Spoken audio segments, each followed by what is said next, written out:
And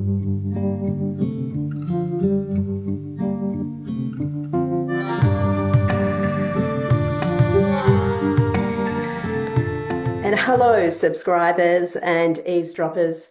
It's my great privilege today to be speaking with someone I've been wanting to speak to for quite some time. It's Ahmed Fouad Alkhatib. He's a writer and peace activist who grew up in Gaza.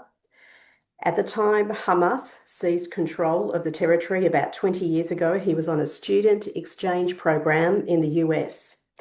And knowing he'd be targeted back home, he applied for asylum, the first Gazan to receive asylum after the Islamist takeover. And he was 16 at the time. He hasn't been back to his homeland since, other than flying over as part of a humanitarian airdrop in 2025.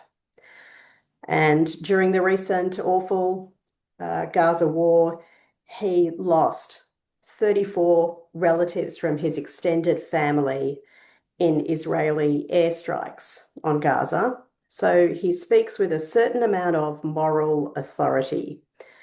And for the pain that Palestinians have suffered, he does not let Israel off the hook, but he mainly directs his rage at Hamas for carrying out the October 7 attacks that rained catastrophe down on Palestinians in Gaza. And most relevantly for us, he's a strident critic of the so-called pro-Palestinian movement. He actually calls it the pro-Palestine industrial complex that swept through the West. He says that movement doesn't speak for him. And I suppose that makes him, as far as the progressive media is concerned, somewhat inconvenient, even radioactive. So he and I at least have that in common.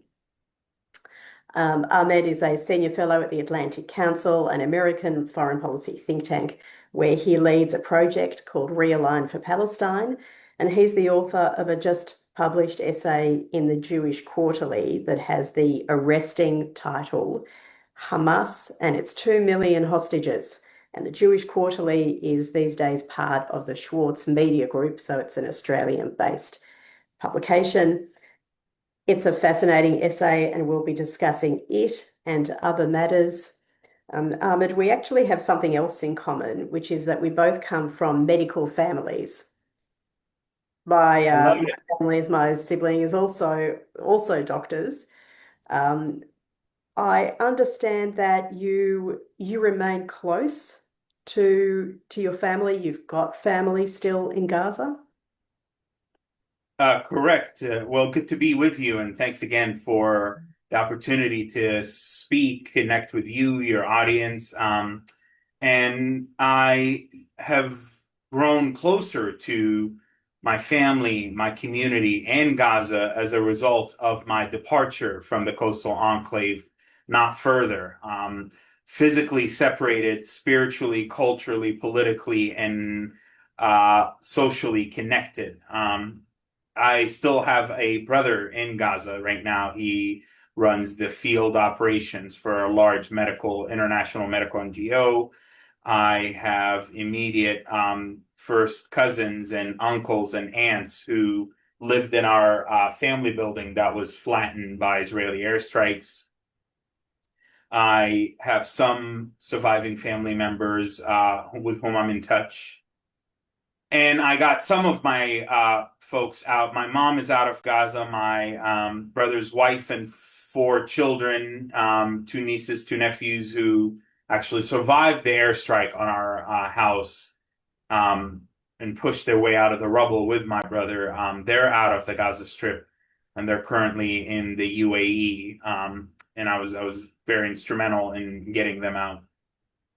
But I also have an army of friends, allies, contacts, and a network that I am in touch with on a daily basis, both to support, to gather information, to understand what's going on.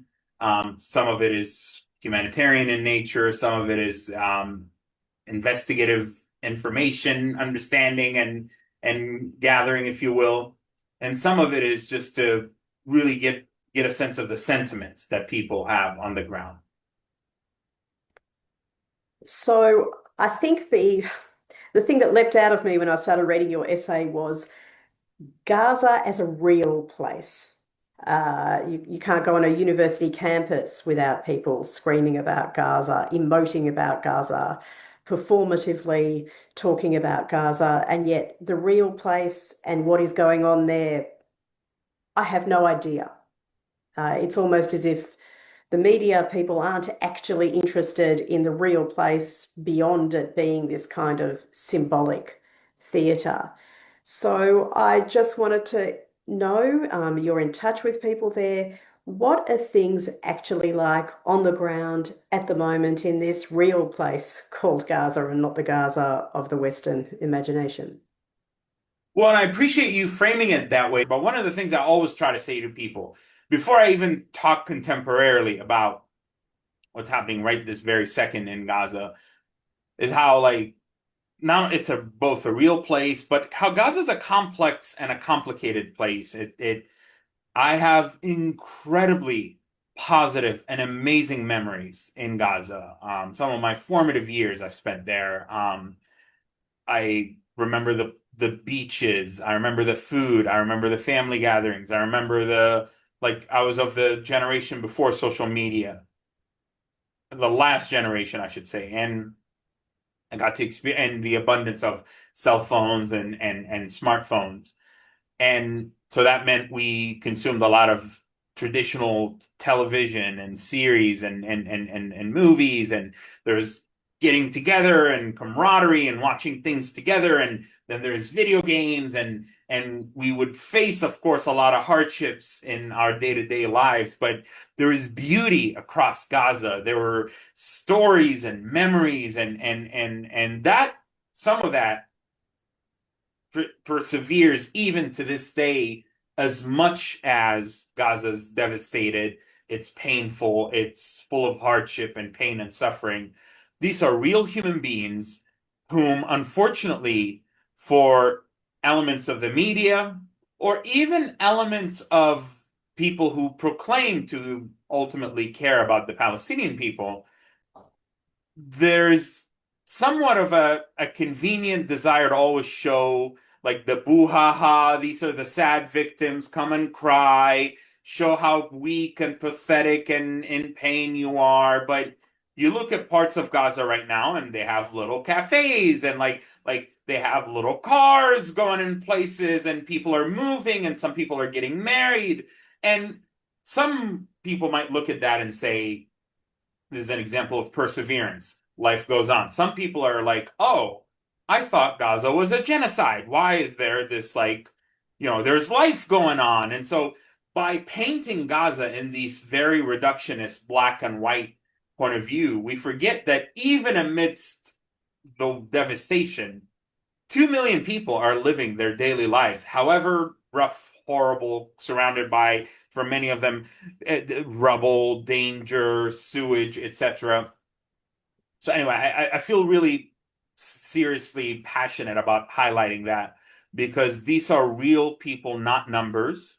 And unfortunately, by some of the desire to paint Gaza as the worst thing that has ever happened to humanity on one part of the narrative, then when imagery emerges of life, the other part of the narrative is like, oh, well, look, they have shawarma shops and whatever. And I'm like, this is silly. Okay, so where things are where are things at right now?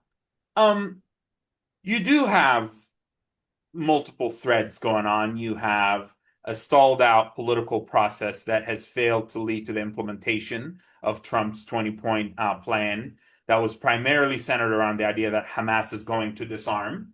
You have the failure to institute a transitional process in which the NCAG, the National Committee for the Administration of Gaza, this technocratic committee of nonpartisan Palestinian professionals was going to come in, administer Gaza, try to get things set up and running, reconstruction, health, education.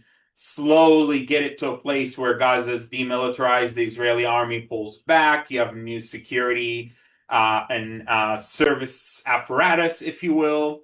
Hamas is no longer able to not only hold the Palestinian people hostage to its nihilistic projects, but siphon off the resources that could be allocated to the reconstruction and the rebuilding process. So that's stalled. And what we have instead is the perpetuation of a stalled status quo, a paralyzed status quo, in which Gaza is sustained by an amalgamation of remnants of Hamas, the UN, a lot of the international NGO aid and sustenance organizations, and a very small, highly concentrated, unequally distributed, and often inaccessible private sector. So Gaza's a patchwork of the aforementioned, and that's basically what's keeping it together. Then you have an Israeli military that has further expanded its control from the ceasefire in October 2025. It was just at roughly 54% of Gaza. Now it's approaching 70% of Gaza, or two-thirds of the territory is under Israeli control, separated with the green zone that Israel controls versus the Hamas-controlled red zone, separated by the so-called yellow line. You have sand berms, you have yellow cubes, you have, in some areas, arbitrary depictions of the yellow line. And then you have 2 million people, the majority of the population, living in the red zone, the Hamas-dominated zone. And so then you have a small number of militias that are spread around the green zone. Those are Israeli-supported militias, but their numbers are in the few hundred. They haven't really been able to displace Hamas or do much. Very few numbers of people are able to leave Gaza through the Rafah border crossing with Egypt. You have devastation and rubble everywhere that has become breeding ground for trash, for bugs, for diseases, sewer everywhere, bed bugs, chicken pox. You have a lack of sanitation, rodents everywhere. You have people that have been stuck in tents now, which are really cold in the winter and wet, and really hot and oppressive in the summer. And then you have an educational process that has largely been paralyzed for now about to enter its fourth year, except for a few thousand students having access to an hour, 2 hour of remote instructions here, some physical in-person remote instruction, in-person instructions there, online studies, etc. But basically, the educational system is a tiny shell of its former self. Remember, Gaza, we're talking, had one of the lowest illiteracy rates in the entirety of the Middle East, one of the highest concentrations of per capita PhDs in the entire Middle East was in Gaza before October 7th. And it's now been, I mean, a lot of that is being reversed in the span of 3 years.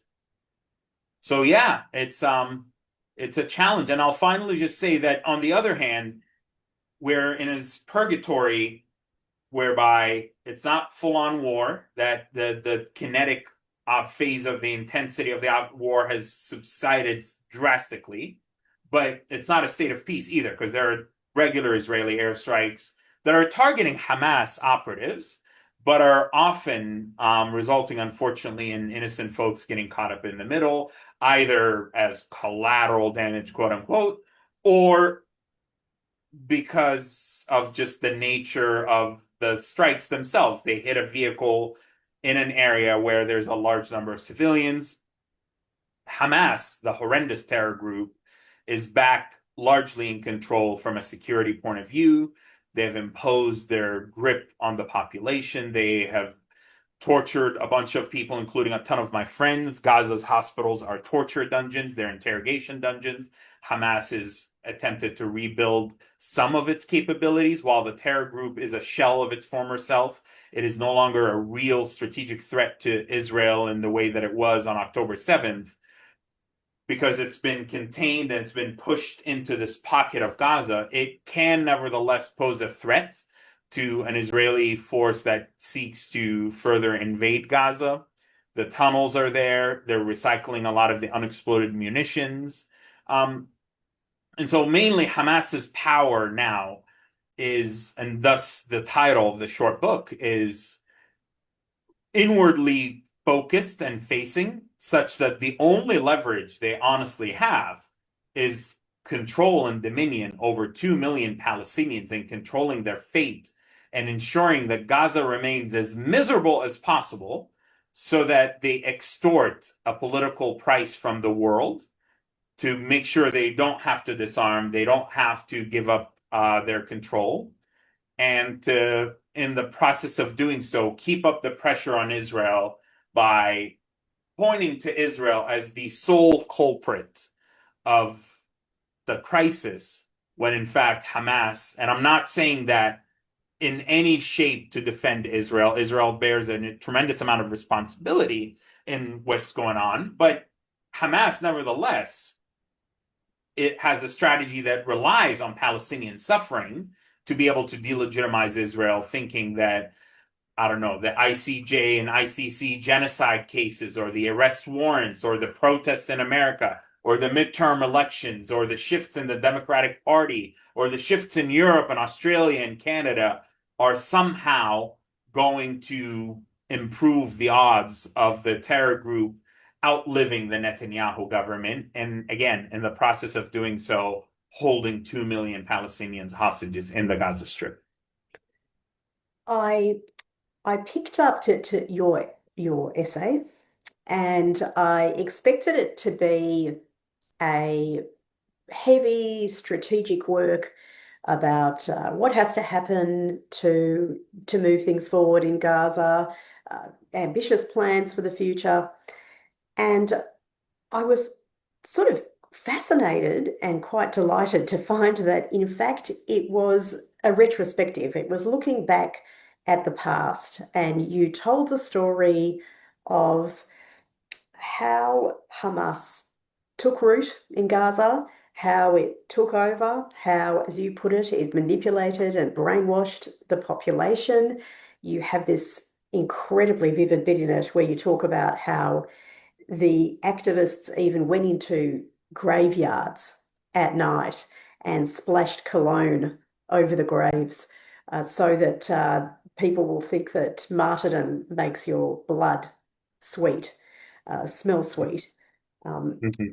and you start with your own story about the brief. You recall that kind of euphoric moment of optimism after the Oslo peace accords.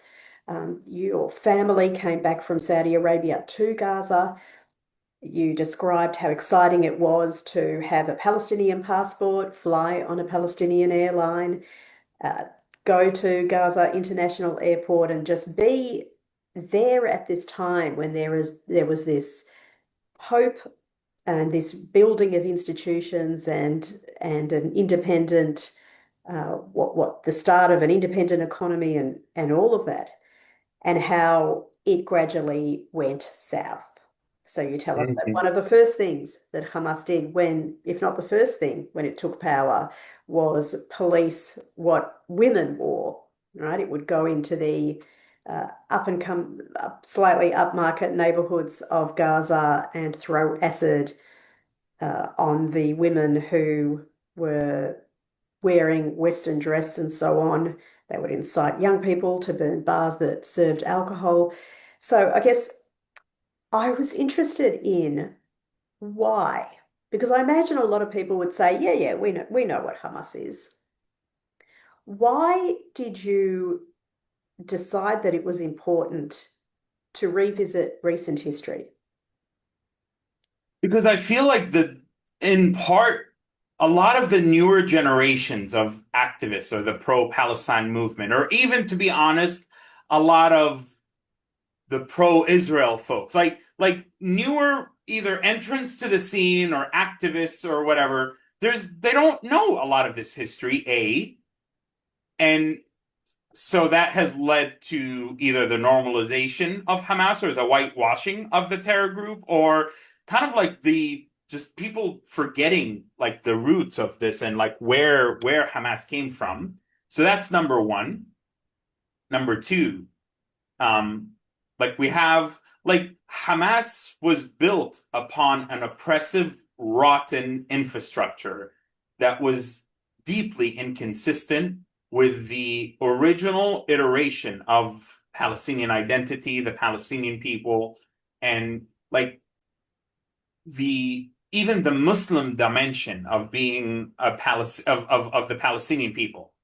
That dimension in its past, it never really Hamas has mutated, even in my view, even how Islam has nowadays looks like in a Palestinian context, to where it's much more, in line with the ritualistic, rigid, ideological frameworks that you see in other parts of the Arab world. With all due respect to my Arab brothers and sisters, but the Palestinian people historically did not have those trends, and I think that's important to acknowledge, because that not having those Islamized trends and of the Islamist trends, I think left some doors open for some varying perspectives,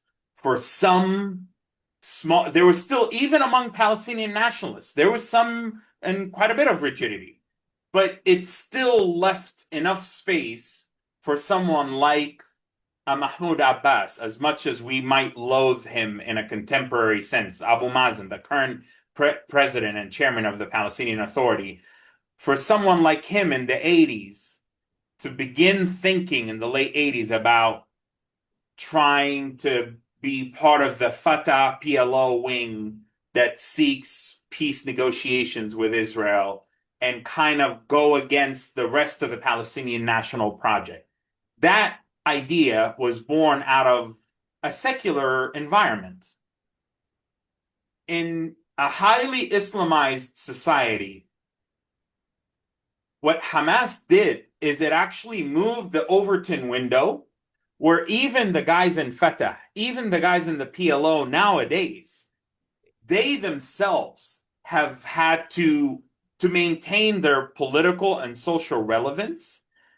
I'm not going to say they've outright become like Hamas, but they've had to be slightly adjacent to Hamas, where you go like all the Fatah guys on Facebook in Gaza, they were all known as consumers of alcohol and like not bad people, but they were all just known as like secular dudes. Some of them prayed, some of them did faith, some of them you would see at the mosque on the Friday prayers.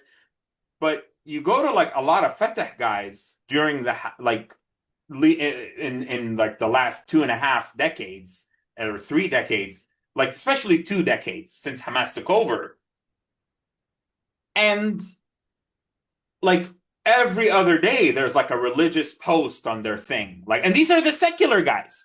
Like there's like a thing about the Quran and Islam and like the Allah and the this and the that. So like, am I against the Quran and Islam? No, not at all. To each their own. But what I'm saying is that Hamas had a collective, sorry, collectively negative impact, whereby it dragged the entirety of Palestinian society, even those who are opposed to it. Like, I'll give you an example. I was talking to a friend from Gaza, in Gaza, like 5 months ago, and he was telling me, he was like, man, like, they make it so hard, even the nomenclature in everyday life. You're like, you stop a taxi and you're like, that's how you move around in Gaza. Taxis are cheap, and so you say, I want to go so and so. And he's like, you stop a taxi. He's like, literally, he's like, you stop a taxi and you're like, I want to go to the martyr so and so street. and then you get off, and then you go to the fighter so and so building in front of the drone or the rocket roundabout to build. He's like, in just the span of a day, you just regurgitated 5 to 10 words in the subconscious. He literally was telling me this. I was so impressed by how he was like, you just in the subconscious, you just normalized 5 to 10. He was like the rocket, the tunnel, the missile, the martyr, the like the weapon, the thrower, the this, that, like all resistance or violent terminology. But especially Islamists, like Sheikh so and so, Sheikh so and so. So the list goes on and on and on and on and on. And I think we need to go back to the basics, honestly. There is no like I can prescribe to you right now what I believe are like the top 5 things that can, and maybe we'll do that at the end of this conversation, like that can make a difference for Gaza. But if Gaza's recovery and reconstruction is not coupled with a serious like campaign to like with serious narrative work to change the Palestinian narrative, both at the societal level, at the political level, at the religious levels. Some people call it de-radicalization. I call it transformation. Some people call it reconstituting the Palestinian national project around very specific goals, like clawing back the pan-Islamism of Hamas. 44% of American Muslims just a month ago told Pew Research that they support Hamas. And I think that's a severe undercount, by the way. I think it's more like 70 to 80. That's just the ones who are willing to put it in the same way that, like, to say it, in the same way that in 2016 here, we had a severe undercount of willing would-be Trump voters who were too nervous about saying that to pollsters. So this short book, this essay, is really meant to, like, let's go back to the basics. There is no resolution from a Palestinian self-interested point of view, not from Hasbara, not from pro-Israel propaganda, not because I want to be an ally to Jews and Israelis and I want to work with self-described Zionists. I'm ruthlessly pragmatic. I don't have any ideology. My only interest is in pragmatism, solutions, and deliverables.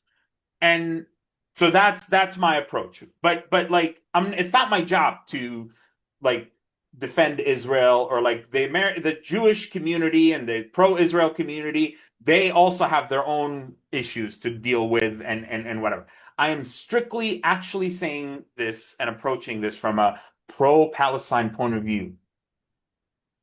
It's not just that you can say, oh, well, I don't like Hamas, so I'm good, right? I don't need to read Ahmed's piece or whatever. What I argue is that we need to actually be concerned with how Hamas has moved the Overton window, where directly and indirectly, the disgusting terror group has had a seriously negative impact on the Palestinian National Project, particularly when it comes to the issue of accountability and responsibility, whereby Hamas got in the habit of starting wars, provoking Israel, digging tunnels, stealing aid, getting Palestinians killed. And then Israel hits back, and Hamas is like, oh no, we're being killed. And instead of saying, excuse me, Hamas, what are you doing? What is this? Like, there's something called action and reaction, like consequences to your within the imbalance in power dynamics with Israel up here and Palestinians down here. There is space in this imbalance for Palestinian agency and responsibility and accountability. That's not blaming the victims. That's the first step to empowering the Palestinian people. Instead of doing that, partly due to our own abdication of responsibility as Palestinian diaspora, Muslim diaspora, Arab diaspora, and some Palestinians in the land, and partly because of the horrendous Western allies that we have, the intersectionality left, the far leftists, the progressives, the liberals, etc., we abandoned any notion of responsibility. whereby Hamas, oh well, then it became a matter of winning debates and talking points. So I was a pro-Palestine activist once upon a time, 12 years ago, and I was wearing my keffiyeh and marching around, and I was part of that world. And I remember the conversations we would have and the email lists and the this. It was like, no, you never acknowledge. Like I wrote about this in Newsweek one time when I was like in one of the a media person, a journalist asked me at a protest, what do you think of Hamas's rockets? And I said, oh, I condemn the rockets. This is terrible. This is not what's helpful to the Palestinians. Um, and I'm not down with Hamas. I'm just like really horrified by like the Israeli response. And then an activist, like I was scolded, took me aside afterwards and scolded me. And he was like, you never, ever acknowledge the rockets. You always pivot. Keep the responsibility onto Israel. Never, ever talk about the rockets. And I just thought it was like one of the most dishonest like approach. I was like, well, I genuinely don't. I think it's like I know people in Gaza who are like, Hamas comes and fires them next to my house. And then Israel comes and like flattens the whole area. And these are like terrible rockets that do nothing like except destroy it. So we literally, and I'm going to stop here. We literally pivoted from responsibility and accountability to protect Palestinian lives, to improve prospects for Palestinians.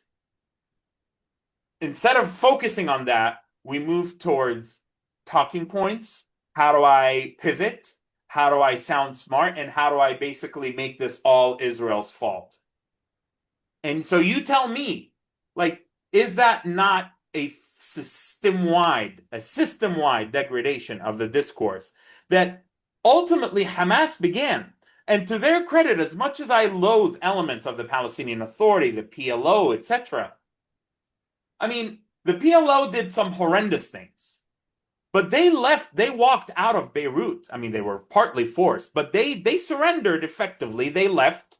Hamas wouldn't do the same in Gaza. And I'm not a Fatah guy. I'm not a PLO or PA guy. I'm just saying, like, I feel that the abdication of responsibility and accountability and the way that I just described this narrow example is something that's so uniquely Hamas. And so that's why we have to understand this group and how they were founded and how they really took a whole people hostage. I mean, when I read your essay, it strikes me that it is very much pitched at the decent, intelligent person, the pro-Palestinian person, but a person who doesn't think of themselves as being pro-Hamas, because I suppose the pro-Hamas brigade is somewhat beyond hope. That you're speaking to them about some unacknowledged facts here, I think. And it strikes me that there is a lot, you kind of present a number of uh, scenarios and statements that will make those group of people feel quite uncomfortable. Even people who think that they are fully across Hamas and Hamas's evil ways. For example, and I'll just list a few of them before I get to, I think, the really fascinating argument that you arrive at. You explain that the constant flow of aid into Gaza just created perverse incentives for Hamas because it meant that they didn't have to worry about service delivery. They could just devote themselves to jihad. And the phrase you use is that Hamas turned Gaza into an aid junkie and global welfare queen. You spoke about a Hamas leader as early as 2008 saying that the group would encourage Israeli airstrikes on civilian areas to promote empathy towards us. That worked really well, continued to work well. You say that October 7 was launched not because the Palestinians were out of options, but because Hamas feared it was losing its grip on power and needed to inflame world opinion against Israel as a way out, and so on. But to me, the most fascinating thesis you pose is that when Hamas sensed that public support was shaky, it began promoting what would become a very successful campaign to, as you put it, separate itself from itself. As in, it promoted the idea that the resistance was something organic that kind of existed outside of Hamas, right? Precisely that. Yeah. Look, am I am I right in sensing that there is a kind of tension in your piece around this idea that you yourself appear to be grappling with, and you kind of alluded to it before here, about to what extent is that true? I mean, to what extent is there the culture of resistance that just keeps reinventing itself with every generation and with every new movement within the Palestinian community? And to what extent really has Hamas um, created this ethos that kind of wasn't there before, or exaggerated it, or uh, made it a more radical version? I mean, you yourself are kind of ambiguous on the question. I felt you were ambiguous on the question of the PA, the Palestinian Authority, and the PLO, and whether they were really ready for coexistence with Israel. And as you'll be aware, the Israeli writer and former MP, Einat Wilf, she speaks Hmm. of you as being one of only about three or so Palestinians who who she would say have genuinely given up on the Palestinian fantasy of returning to Israel and dismantling it. So I guess that's a long-winded way of sort of saying, did, I mean, do you fully believe that Hamas separated itself from itself?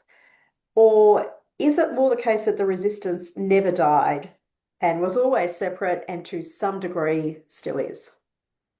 Well, Hamas separated itself from itself in that it meant it created two parallel tracks, and it always kept alive the notion that the guys in the tunnels, the masked men, the guys with the guns, those are the resistance. So, and then the like the policemen on the street, the overweight politicians, the corrupt, incompetent dudes that are running the day-to-day affairs.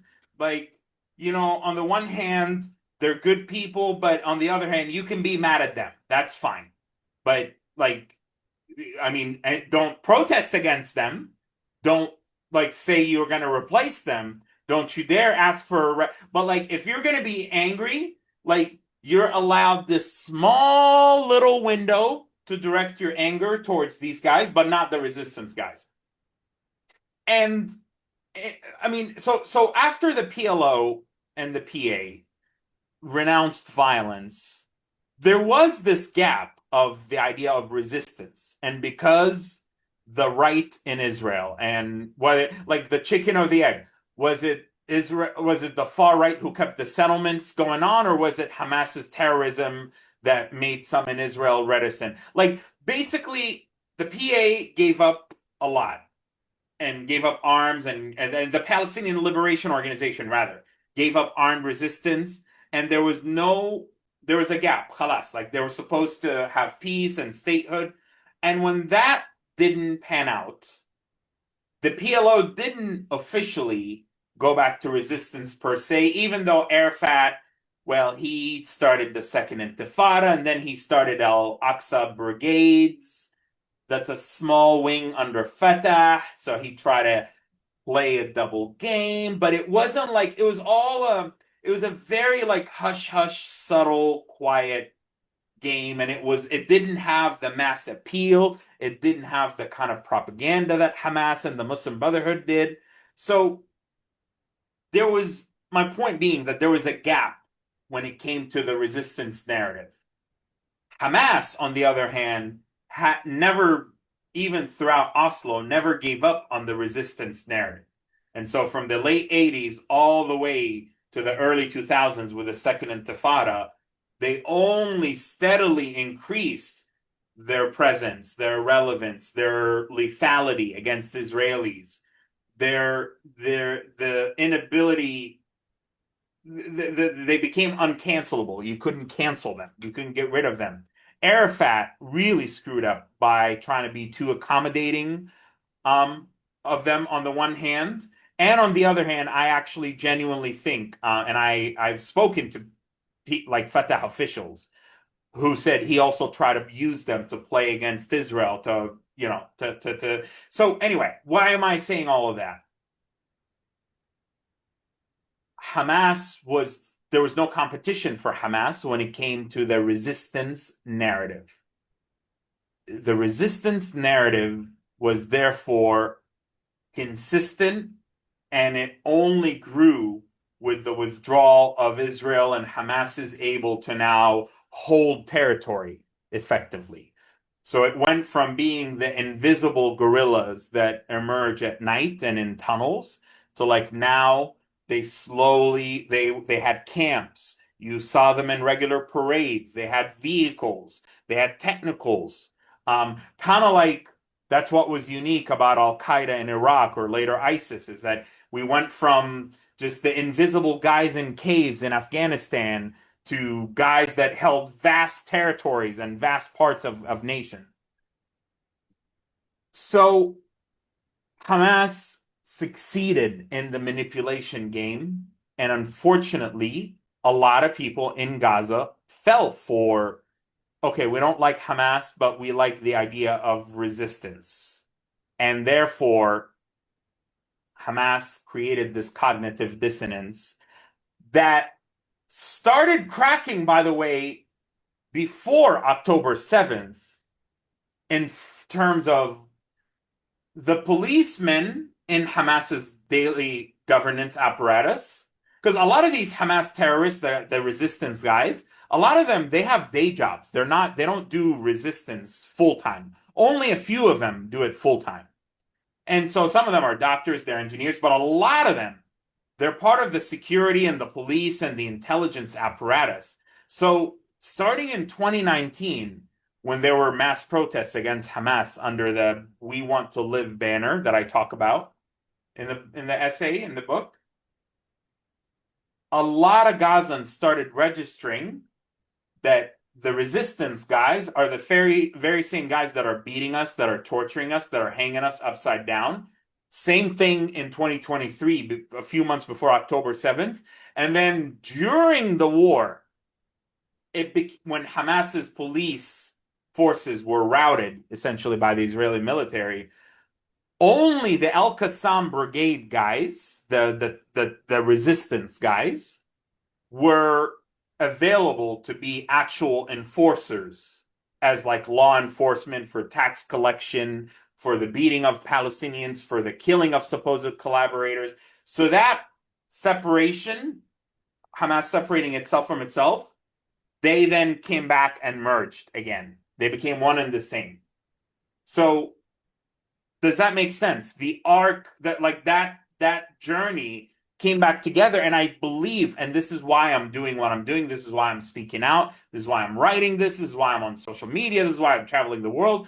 I do see a window. I see a shift in Gazan public opinion. I see a change, not just because of the consequences of October 7th, but because of the totality of Hamas's failure over 20 years, because of Hamas's behavior during the war, because of how the pro-Palestine movement has betrayed the Palestinian people, because of the chauvinism by Hamas and these Western activists, because Gazans, not Palestinians in the West Bank or East Jerusalem or in Israel, not Palestinian Americans, not Palestinians in refugee camps in Lebanon and Syria. I see a shift in which the resistance narrative, there are serious cracks in it. It hasn't completely disappeared. There are still silly Palestinians in Gaza who are living in tents, who are captured by this resistance narrative that I still believe can be turned around.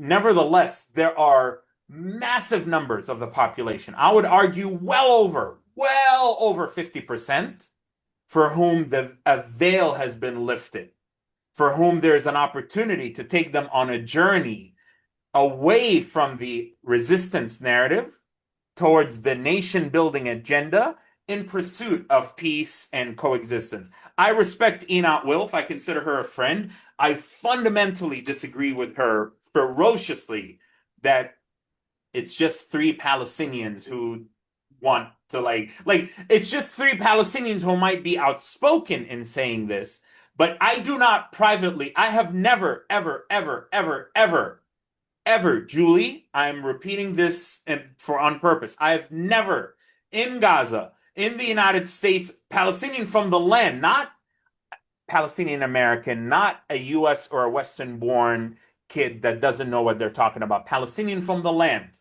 from Gaza. I've never spoken to a Palestinian one on one and them actually tell me, oh, yeah, we're going to go back to Haifa and Yafa and Akka and we're going to have a right of return. Everybody, I mean, there's even like Palestinians that I've spoken to, by the way, including artists inside of Israel and inside the West Bank, and literally like we're sitting together and they're like, oh yeah, the cringy thing, it's so cringe, they make grandpas and come out with their key every year and poor grandpa has to sit there and show the key and say I'm gonna go back and we're gonna go back, whatever. But like it's just like it's like this, just like, okay, it's that time of year. Now, I'm not saying this to be rude to grandpa or to be rude to the memory and what this means. My grandparents were pushed out in 48, okay? So like I get it.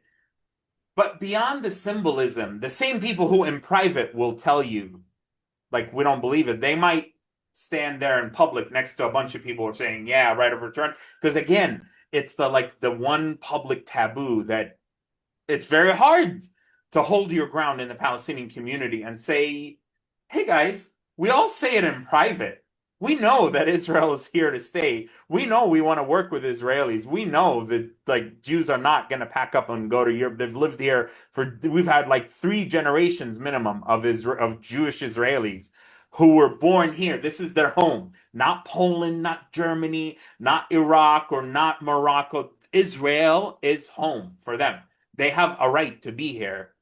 They were like, yeah, man, no, this is this. I know that. I know it's silly what we keep doing, but they can't say it publicly. So that's what I've tried to say to Inat. Unfortunately, with all due respect to her, she does not talk to Palestinians. She only talks to 3 Palestinians. She hears the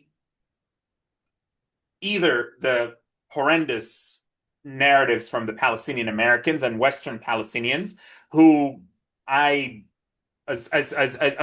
who are relevant to the discourse, but they're irrelevant to like the actual people in the land. And then she hears a few Palestinians who are in the land, but a lot of them, there are Palestinians in the land whose audience and whose content is directed outwardly, and for whom talking to European and Western audiences, of course, they're going to say right of return and from the river to the sea, whatever, because that's what sells. That's what gets you invites. That's what gets you relevance. Or, ironically, as some of my friends, that's what gets them like exit visas out of the West Bank and Gaza. It's like the height of the ironies is I've had people that are talking about the right of return in the land who, after doing a bunch of speaking events with the pro-Palestine movement, they didn't ask for payments. They just asked for somebody to sponsor their visa so that they can move to the West and start like a new life in the West. So they're not exactly waiting in the land, waiting for the return. Fascinating. I mean, just quickly on sort of a related point, and then I want to get to the media, which I'm very interested in, your interactions with the media. But you say that you're a pragmatist. You say you're not here making Hasbara points on behalf of Israel. It's not up to you to advocate, of course, the Zionist cause or anything like that. But it is striking that you were brought up with, as you describe it, anti-Semitic narratives everywhere. You say that it was taken for granted that Israel was an illegitimate colonial regime. You say, and I'll quote here, the tiny threads of information about the Holocaust that were familiar to me either denied its scale and downplayed its significance, reducing it to such superficial references as Hitler turned the Jews into soap. And you speak about some of the theological forms of anti-Semitism that were around in Saudi Arabia and Gaza um, that were Part of Islam, anti-Semitic. basically. Part of Islam and part of the teachings and part of like the Right. religious teachings and doctrine. Right. Now, you also talk about the kind of duality of impressions that you absorbed about Jews and Israelis because some of your family members worked in Israel and had positive experiences there and positive interactions with Israelis. But I'm just interested, you were 16 when you left Gaza and you had these bundle of impressions and perhaps contradictory ones about Jews and Israel. You must have gone on some kind of journey to evolve to the point where you are now, where it does seem to me like you have accepted, if not even internalized in some way, the Jewish story and the Zionist narrative. I mean, was that a gradual process? Or did you just suddenly wake up from the shock of October 7? Or have I read you completely wrong in that respect? No, I would say I mean, it was definitely not overnight, but there were nuggets throughout like the years here in the United States that slowly began pulling apart um, the old bits of information. I mean, it helped that I'm naturally very curious. I'm always very, very, very curious. And one of the things that I learned to deal with is like sometimes when you're curious, questions about faith, God, who created the universe, who created like from an early age, I used to be so curious that I would make my own self uncomfortable. Like, oh my God, I'm curious about things that I don't have answers to.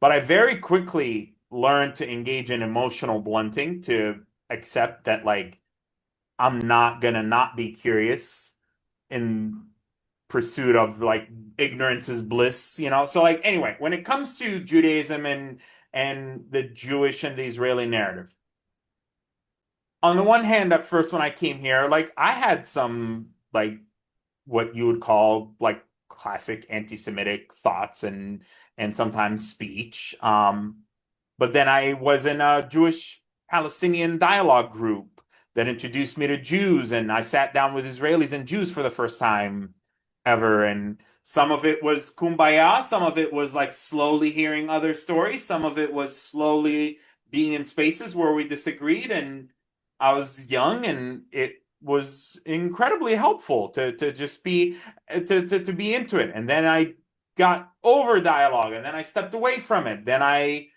plugged into like the pro because I was young by myself with no family here. And the Arab and Muslim communities here, they're very big on the collective and the groups. And I was by myself, so it was hard for me to be, I don't know, like with Ramadan or with Fridays or whatever. Like I wanted to go and hang out with families. I wanted to be adopted by families to feel like I have a family here because I have no family here. And I was by myself with not my own family. And then a lot of Arab and Muslim families would give me the cold shoulder. So because I was like a single dude and like I don't know and they had like they just it's like if I had my own family with me, then both families would have come together. It would have been different.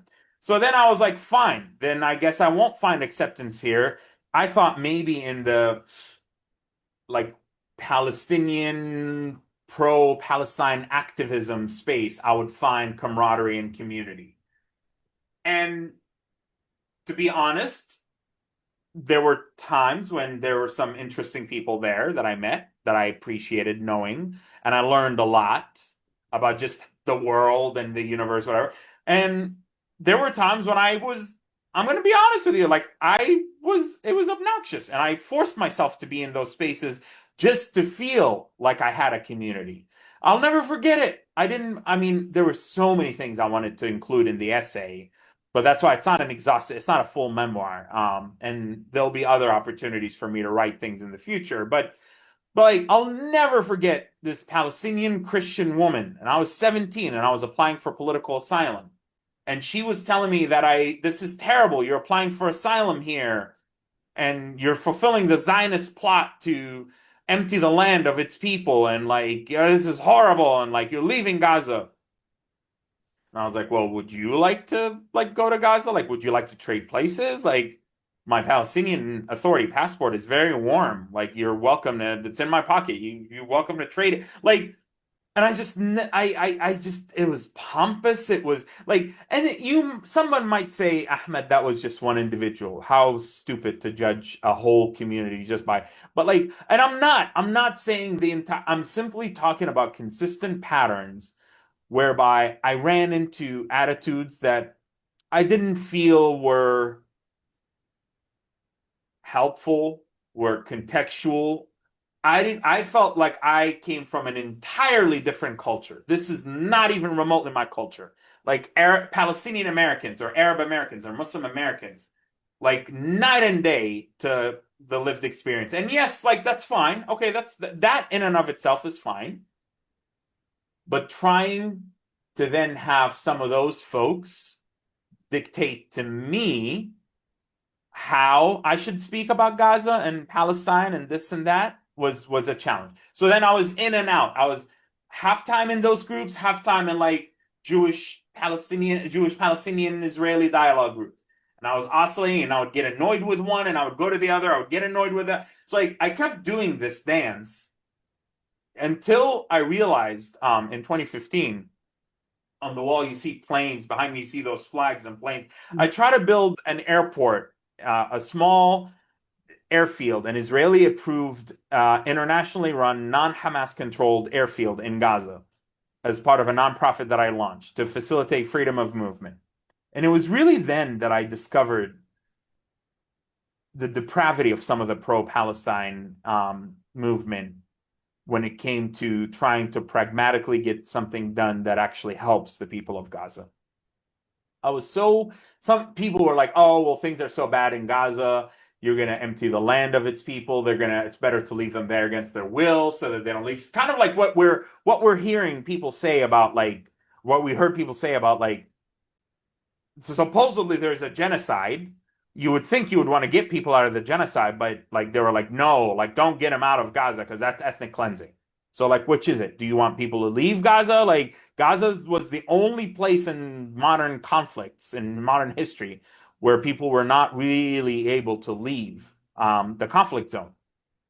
So there was that. There was just like, oh, we don't want partial solutions. Don't make Israel. You're going to make Israel look good. You're going to try to work with Israel. We don't want that. We want to delegitimize Israel, not work with Israel. And so I had a divorce from the pro-Palestine movement. I realized that it really was not. And then I really dug deep into working like with Jewish Zionist Israeli spaces to try to promote the airport proposal to gain access to policymakers, Jewish folks here in the US who could connect me with Israeli decision makers, and to build an idea that this is going to open up Gaza, this is going to do something humanitarian, this is not going to empower Hamas. We have all these mechanisms. This is going to be a new location, and because I flew into Gaza, I care about it, etc. So like there was just this continuous arc, and throughout all of these journeys, I would hear and connect with people, and it finally just hit me. Like I spent time learning about Zionism and how it meant different things to different people, and how what the Holocaust is, and like how I remember like I made a deeply anti-Semitic comment when I first came here in the American high school that I attended as an exchange student about the Holocaust, and I was like, "What's this Holocaust?" I don't know, like whatever. Like I was very dismissive of it, and some folks were like offended, but like I look back at that and I'm like, oh my God, but I knew nothing. I knew nothing about the Holocaust. I knew nothing about like, and to not like this idea that this vast just amount of death and suffering that I cannot feel for that, or I cannot, I just as a human being, as a decent individual, look at that and say, like, wow, that is despicable. That is disgusting. Regardless of how you feel about Israel, regardless of how you feel about what happened in 1948, regardless of all of that, just to acknowledge the Holocaust, to acknowledge what that there were agricultural Zionists, there were liberal Zionists, there were militant Zionists, there were religious Zionists, there were secular Zionists, there were atheist Zionists. There was like that was fascinating to understand. Like that was like incredible. Like these weren't just Hasidic folks with their like religious garb, whatever. Like the original Zionists were like mainly like secular, almost atheist Jews that like started this like the first Zionist, the modern day Zionist movement. It's like just constantly learning and learning and then connecting with people. And then it just struck me like over years, but like the totality of it, I just realized like the only way in which you solve not in which you solve this conflict from a Palestinian self-interested point of view is not to constantly be it's not endless boycotts and I mean maybe targeted boycotts against certain violent settlers here and there, maybe targeted actions against certain terrible people that do this, maybe targeted actions here and there, nonviolent actions, fine. But like this idea of boycott Israel, boycott all Zionists. You have to wait for all Jews to become anti-Zionist before you deal with them or talk to them.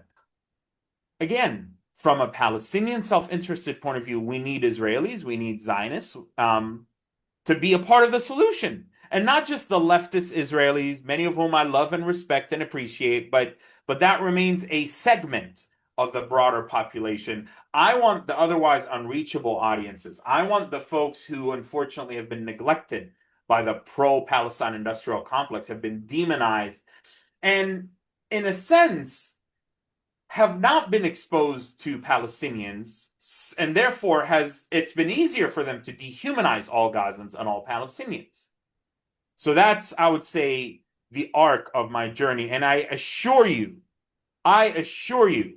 there are hundreds, if not thousands, of Ahmeds out there who might not have had the exact same experience per se, but are very much so, have experienced bits and pieces and nuggets of it. And I think they're out there. They just might be a little bit, they're disconnected, or they might have had one piece of the puzzle, or they might have only connected with some parts of Zionism or understand. And again, I don't consider myself a Zionist, but I also, because I'm not, but I also don't feel like I have to set all of these exclusions on who I'm going to deal with as it relates to Zionism. Okay, I'll promise I'll let you go soon, but I just have just a couple, one or two more questions. One of them is about the media. You say in your essay that Hamas would never have been able to maintain its grip on Gaza without Al Jazeera, which essentially functioned as its propaganda mouthpiece and still does, and broadcasts this narrative to billions of Muslims around the world. But the problem, as we know, is not confined to Al Jazeera. You have been published in some liberal and progressive media, but you're not exactly a, routine talking head when it comes to Israel-Palestine. And you did go public about one encounter that you had, I believe, with the op-ed editor at the New York Times. I was wondering if you could tell us a bit about that. Well, let's just say, starting backwards, I I have generally felt that a lot of Western media outlets have been very interested in me only insofar as am I here to speak about Palestinian suffering, the humanitarian conditions, and basically be critical of Israel. That is very much so. Those three aforementioned arenas are the prescribed, expected, and projected areas of expertise that people look to me. And often when I try to operate outside of them, I very inconvenient to a lot of outlets. And without mentioning names, let's just say that I've had that experience multiple times with multiple outlets out there, and I find it extraordinarily tokenizing, frustrating, and irritating to treat all Palestinians as if they're here just to talk about humanitarian issues, or as if the only issue Palestinians have to talk about is Hamas, or as if, or for example, I'll hear from some people, they'll be like, oh, well, I mean, one editor from a big outlet that I won't name, everybody can guess, it was like, oh, well, because you're seen as someone, well, at first it was like, oh, your views are not really representative of a lot of the pro-Palestine movement. And I was like, well, who cares what a bunch of diaspora Arabs and Palestinians and Muslims, like, I have my family there. I lost family. I'm deaf in my left ear from an Israeli airstrike. I lived there. I have the passport. I you would think that my arc and journey and transformation is just every bit as relevant. So that's one angle. And then it was like, oh, well, you've been out of Gaza for a while. So, we wouldn't, some people would say that we're platforming someone who's not there right now. And so your views are not representative of Gazans. Oh, so you're saying all of Gazans are supportive of Hamas? Like you believe that all, oh, I thought you wanted someone to like so just the gaslighting and the manipulation and the attempts to play this game of you are a Gazan from Palestine, from a Palestinian origin. Here's the role that we want you to play. And it's not just a matter of, well, this is the story we're interested in. It's more like, no, no, no, no, no, no. Like, if we publish you, either the pro-Palestine people are going to get mad at us, or we're not really interested in an anti-Hamas perspective. Israel is the one that's doing the genocide, and so that's the one that we care about. So going back to Al Jazeera, I mean, the problem with Al Jazeera is that it has become in the worst possible way, the gold standard for propaganda posturing as journalism. It Al Jazeera now has created a ton of copycats in Arabic and in English. And I'm very reticent to mentioning names because I don't want to pollute your ears with some names, but just think of some big names on Twitter that you see often and think of how they cut their teeth on Al Jazeera. Think of the model, think of the Qatari investment, think of the whole idea of pretending that you're a journalist, pretending that you're a writer, but doing more, doing the leading questions, doing more opinion than actual journalism, doing more propaganda, editorializing rather than analyzing. That's essentially what Al Jazeera started, and they're damaging because they would get exclusives with Hamas to the tunnels, to the rockets. Al Jazeera would inflate Hamas's power. Al Jazeera, Hamas had the most pathetic, they had like two or three pieces of the most pitiful anti-aircraft missiles and guns that never, ever, ever harmed a single Israeli warplane.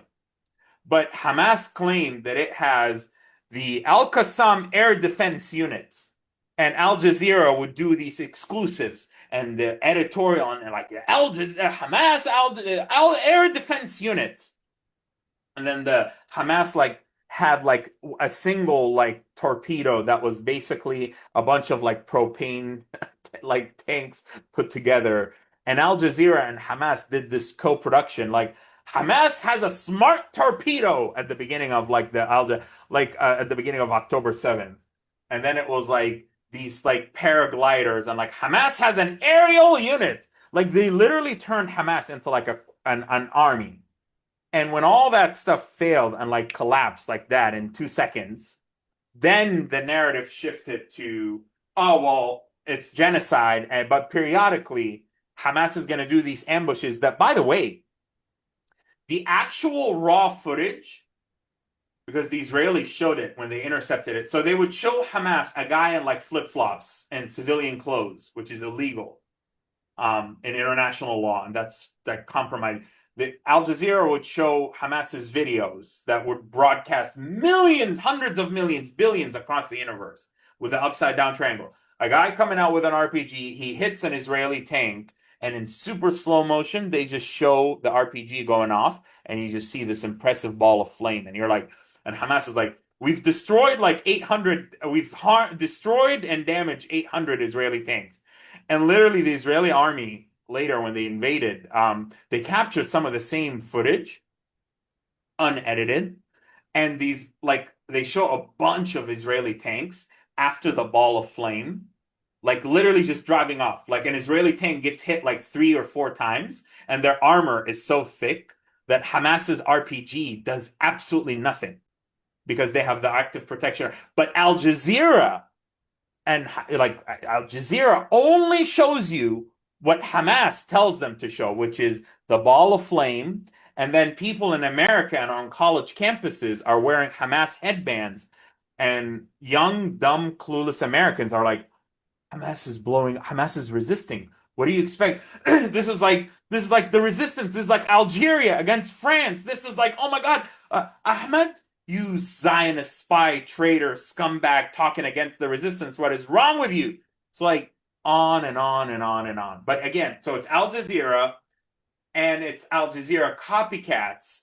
And also it's the broader dynamic of how the media directly and indirectly has run interference for the narrative, maybe not directly for Hamas per se, but for the narrative that ultimately shields Hamas from well-deserved and overdue critique and discussion. Okay. I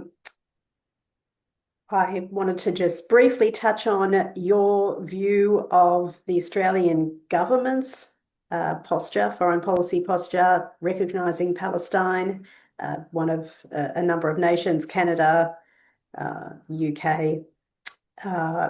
What was your assessment of that? And what you would like to see happen now? You foreshadowed that at the start of this discussion. There are some people within the left of the ruling Labor Party who believe the answer is to release Marwan Barghouti from Israeli jail and a rosy future will be had by all. What do you think of that? So interested in your thoughts on that before I let you Well, call it a night over there in the States. I will start backwards and say that you might hear that. I mean, I'm not here to comment on Marwan Barghouti's guilt or non-guilt in what he's been accused of by Israel. I'm here to tell you that I've spoken to a ton of Palestinians, and I also believe this. There's something that people are traumatized from called the Sinwar syndrome, whereby someone in a prison comes out after decades of being in jail and the realities of the circumstances in Gaza and the West Bank right now in Fatah and the PA are very different than when Marwan Barghouti went into prison. The Sinwar syndrome is such that you get this figure that gets out of jail, assumes a ton of responsibility, they have all these psychological issues, and then they become overwhelmed with fame and expectations and they crack or they go cuckoo or whatever. Marwan Barghouti's family and children, like Marwan is not comparable to Sinwar per se. His family are very secular, they're open-minded. I get that, but I don't think we need to just be looking to prisons, Israeli prisons. However unjust some people might think, some people think he's responsible for the murder of Israelis. Some people think that he is not guilty of those charges. But in the interim, I don't think we need to be a nation in waiting until that's adjudicated. I think there are plenty of mid-level technocrats, professionals, young aspiring Palestinians that unfortunately are being suppressed by the Palestinian Authority on one end, because you have the old generation that is the hawks that are very much so not only just corrupt, part of the corruption is preventing the emergence of a new political class. That's on one hand on the Palestinian side, on the Palestinian Authority side. And then Hamas, of course, if you're not with the Muslim Brotherhood, if you're not with Qatar, if you're not with Daddy Erdogan, if you're not with the Islamic Republic of Iran, if you're not with the resistance narrative, Hamas right now is trying to reinvent itself either through the new governance apparatus or trying to retreat and rebuild over a generation.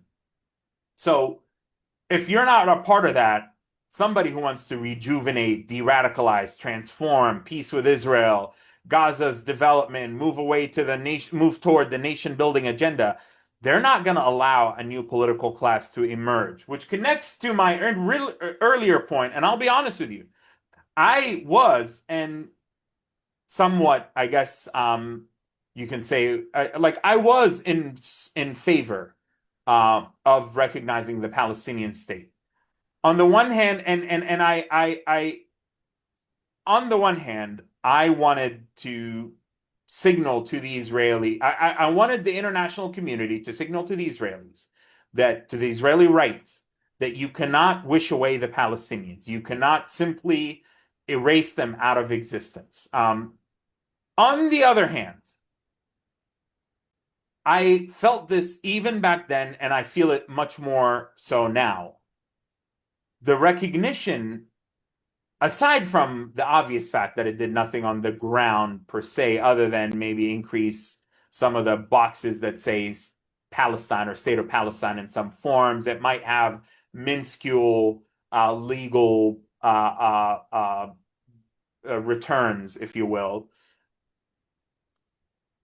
I wonder if it disincentivizes the Palestinian Authority and the current lethargic Palestinian political class from committing to reforms and change and transformation because they feel like they already got recognition. And I wonder if it also allows a lot of these posturing Western countries, Australia included, to say, oh, look, we did it. We acknowledge Australia. Sorry, we acknowledge the state of Palestine as Australia. So I don't know if they were hoping that that would calm down the pro-Palestine mob. I assure you it has done anything but. If anything, it probably further inflamed them to demand more and escalate for Palestine, as they say. So you have that on one end. Then you have the fact that we're kind of stuck with the Palestinian Authority as is, because basically the world is treating the Palestinian Authority and the Palestinian current system as a sunk cost that is basically there, and it's the only thing for Palestinians. And if it and like with little to no hope of anything else ever emerging to replace it. And who knows, maybe it's impossible to replace it at this point because you don't have the political class or the skill set, but you also don't have a willing partner on the Israeli side that would allow for I think unfortunately, the dynamics in the West Bank in particular would gladly take the collapse of the Palestinian Authority and say, thank you very much, and we're going to annex the West Bank, and it's now Judea and Samaria, and we're done. And what becomes of millions of Palestinians there is anybody's guess. So I feel conflicted about it post the fact, even though I thought that beyond the symbolism, it could actually oh, sorry, one last thing. There's something that I've always believed that, with rights also come responsibility. And someone could make an argue that recognizing the state of Palestine should create a set of responsibilities that the Palestinians need to declare and be clear about, including the fact that we cannot have elections that, I think recognizing a state of Palestine before solving the Hamas problem was premature in retrospect. I was maybe under the belief that Hamas would be rendered largely irrelevant in Gaza. And instead, we're in a situation where ridiculous Western officials are talking about we need elections in the Palestinian territories to determine. And I'm like, I'm sorry. Did we not learn from exactly what happened 20 years ago? Like the Muslim Brotherhood will gladly participate in elections because I mean, look at like the elections in Turkey and what they've resulted, or elections in post Mubarak Egypt and bringing in the Muslim Brotherhood, or Hamas's elections in Gaza. So like, I feel that Western nations may have inadvertently given away leverage prematurely to help steer the Palestinian political arena in a healthy, better position to promote actual Palestinian statehood and sovereignty.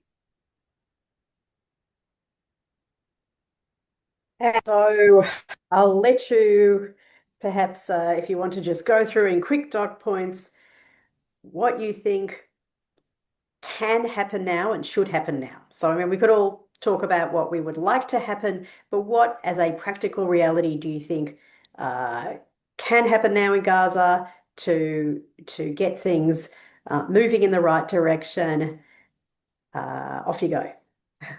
Two main things. I'll just focus on two main things. Three things actually. Number one is we need to start creating and developments across the yellow line that dissects Gaza in two and moving the population there away from Hamas's control so that we can have the prospect of confronting Hamas if they don't militarily disarm.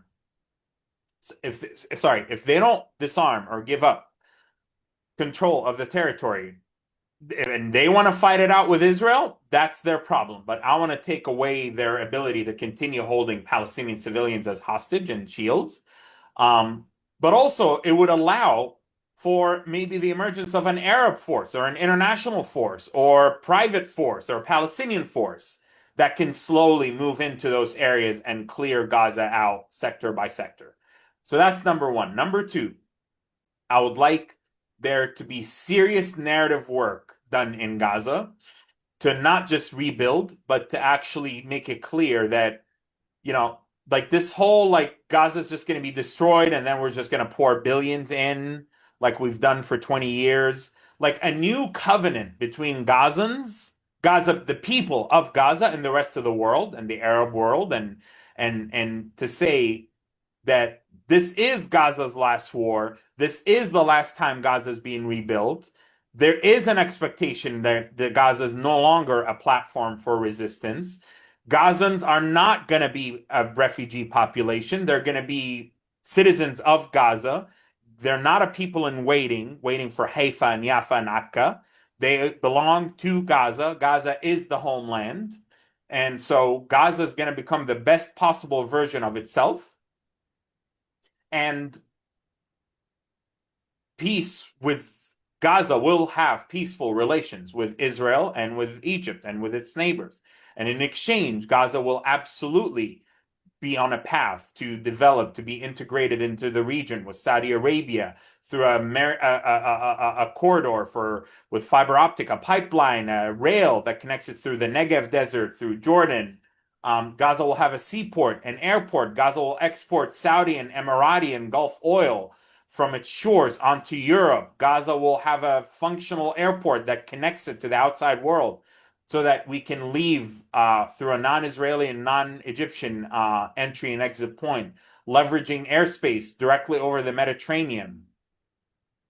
The sky is the limit in terms of what can happen in Gaza, but if we just rebuild houses and stones without fundamentally rebuilding the mindset of Gaza through some tough love, through incentives, through conditions, and through promises and holding hands with some people, or bringing in, like ushering in a new era for new people, whereby it's not just perpetually UNRWA, the UN, and the NGOs, but a new emerging class of Gazans, professionals, the political class, the entrepreneurial class.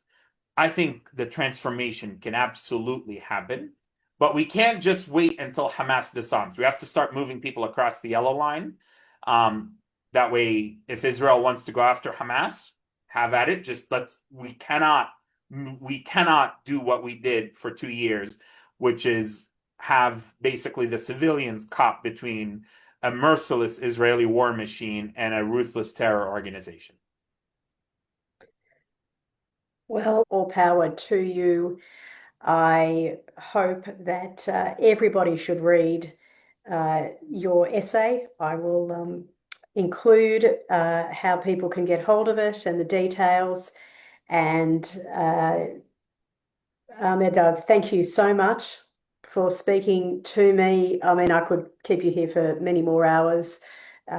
Your perspective is absolutely fascinating and refreshing. And thank you so much. Lovely to talk to you. I really appreciate the opportunity, and I hope our paths cross again. Me too. Thank you.